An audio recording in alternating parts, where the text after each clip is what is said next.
For the longest time, a dominant narrative in competitive Melee was that Fox is not only the uncontested #1 best character in the game, but he's also in a tier by himself above everyone else. He was placed on this unrealistic pedestal where many casuals believed he was as overpowered or broken as Meta Knight in Brawl, and even suggesting that he could lose a single matchup would make people go ballistic. While yes, don't get me wrong, Fox is definitely a good character, a great character even. Nobody talks about his shortcomings, and his positives are often over-exaggerated.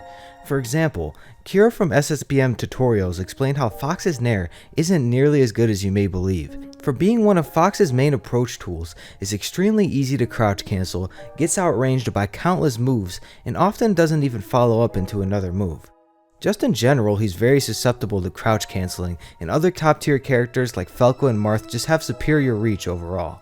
Not to mention that many of his multi-hit moves such as Fair, Dare, and Up Air are able to be SDI'd and can sometimes be escaped by someone with the technical prowess of Wizrobe, although admittedly it is very difficult. On top of that, there's the obvious that he gets comboed extremely hard and can be 0 to death in a way that Jigglypuff, for example, just can't be. And the fact that he's so common means a lot of people know the optimal ways to do so.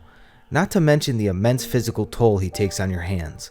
Playing Fox for years on end can definitely cause issues with your wrists, bones, and ligaments. People argue that he has a better matchup spread versus low tiers and mid tiers than Marth, but on FD, he can get chain grabbed to death by multiple characters. The Marios, Donkey Kong, Pikachu, Pichu. One grab could be fatal for Fox, even against characters outside the top 7. People often argue how good Fox is by the sheer number of people who play him. Well yes, Fox is an extremely common character in high level play, he hasn't had the same level of prolonged dominance as other members in the top 7. When you think about it, every god of Melee either didn't play him at all or used him as a secondary along with another character.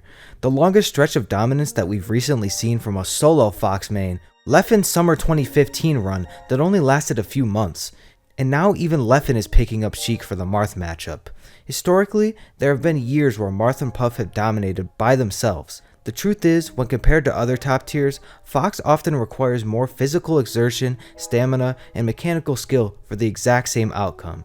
And since we're all human, sometimes we mess up these extremely precise inputs, and Fox gets punished extremely hard for making any mistakes at high level. Now don't get me wrong, I still think Fox is definitely top 2 in the game, and I'm almost positive that he will never drop lower than 3rd in any future era of Melee.